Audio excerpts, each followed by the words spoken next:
Hello, everyone, and welcome to Josh Xplicit with your boy, Joshua Xplicit, Josh of Sioni. I want to say a very big thank you to everyone who reached out, to everyone who dropped comments on our first episode of these conversations of this series of Josh Xplicit. I say a profound appreciation to everyone who dropped their messages on Facebook, those who helped us to share the post, those who liked the post, those who went ahead to subscribe to our YouTube channel, because that is very germane.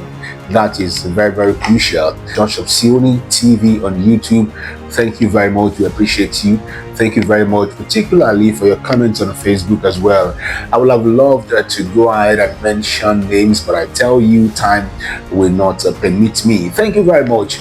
Sincere appreciation. I love most of the comments, almost all the comments that came in. I sincerely appreciate it. I'm also saying that I will even learn, because you see, the crux of what I'm doing with this Josh Xplicit series, which is targeted at developing a character, which is targeted at social improvement, is to ensure that we learn, we unlearn, and we relearn. Now that we have established that no one is perfect, what we call utopia is better imagined. It can never be achieved. No vessel is perfect. We can never achieve a perfect situation here on earth. We can only find good people, and that is why we're trying as much as possible not to rest on our horse, not to relent, not to just accept that, okay, I can never be perfect, but I can be a better version of myself. If you are deliberate about it, if you're intentional about it, if you're serious about it, and you work at it,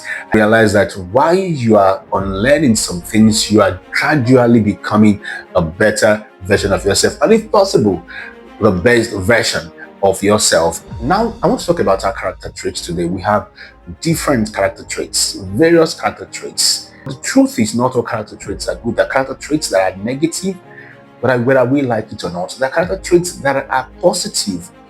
For instance, because we all admit that none of us can be perfect, does not mean that we cannot be good, does not mean that we cannot be better, that we cannot shed some of the negative characters that constantly make us to have friction with people around us. It does not mean that we cannot do that. Be deliberate about it. And I'm saying that we can do, because this has actually happened in my own life. When I was young, I think I was very unruly. I was very unruly. I was rude. I was cocky. I was arrogant. I don't know where I got that from, but I just realized that I don't like to lose arguments, whether I'm wrong or right. And it's a very terrible trait. If you have that trait, you need to shed it. I will argue blindly sometimes. And apart from that, I can keep malice when I have little issues with you. And one trait that I have, that I think I still have, after I have tried not to be as cocky, not to be as proud and arrogant as I was in the past, there is one trait that has stuck with me. And I don't know, I can't actually say if it's a plus to me or a minus. No one is indispensable. This trait means that no matter how good you are to me, no matter how much I like you, and how far we have come, when you move, I move, and I don't miss you. In fact, I'm gradually working on that. My wife had to look me in the eye one day and said, "You don't love." A friend of mine also told me when I was growing up, he said, "I've noticed that you, when we depart, you don't even check. You don't miss me. And yeah, I miss you. But the once you move on, then it has helped me in a way to be focused and take responsibility for my life. See myself as a loner rather than being entitled, rather than being unnecessarily emotional. It has helped me in that regard. But at the same time, it has also worked against my relationships and my friendship with people. Because when you don't keep tabs, when you don't check on your loved ones, you're gradually losing them. And you can never exist alone. You need people around you, whether we like it or not. We're still going to talk about friendship. We're still going to talk about relationship. How to manage relationship. If friendship actually matters, if relationship actually matters. We're still going to delve into all of these very crucial issues in life. How we treat our neighbors, how we treat our colleagues. for many years until now. I still have this thing. It's not because I'm proud. I just feel like, why should I rely so much on people? I want you to go to my comment section right now. If you're watching this on Facebook or this on YouTube, go to the comment section. Let me know what you think about these particular traits of mine. It doesn't mean that I'm an introvert. It doesn't mean that I'm reclusive. I can lose a relationship, I can lose a friendship without thinking of the consequences. Please let me know. Drop the comment and I will appreciate so much. So let's go to where I started from. Now that having established that none of us is perfect, the world can never be a perfect place, we can never achieve utopia, I want to ask some questions. Where do we get our character traits from? Where do we get our habits, character traits from? I know I can actually offer a little contribution, and the character traits are primarily developed through the combination of genetics, environmental factors, social experiences, and personal experiences through life. But I know a lot of people will be tempted to go with genetics. Oh, we take most of our character traits from our parents. But I usually ask people this question: how come that you have Mr. A and B from the same parents? They have character traits that are not similar. Even the so-called identical twins have different traits, no matter how much they love each other because they look alike, because of the recent plans. We've had siblings from the same father and mother. One is arrogant, the other is kind. One is cocky, the other is friendly. One other factor I didn't mention could be religious background as well. I want to hear from you. I would like to hear from you. I said something about discovery the other time. I like to emphasize on that if you don't discover, you can never recover. Many of us will still need to examine ourselves. We still need to evaluate ourselves. I know people say, oh, people's opinion about you does not matter.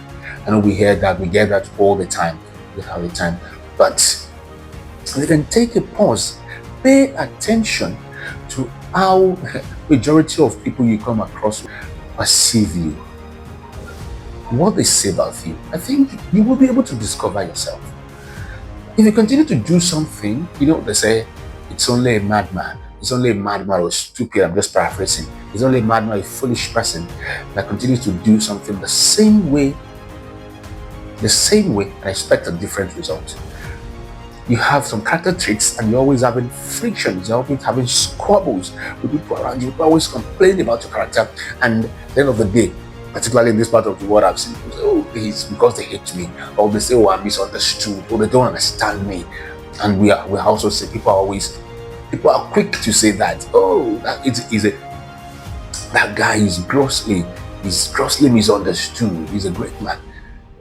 But most of the people around you, and let me quickly say something. One of the reasons that have not helped a lot of people to discover their negative character traits is success. People have some negative character traits, or because they are brilliant, or they're hardworking and diligent, and they're successful, they hardly change. Because what do you want to tell them? What do you want to tell them?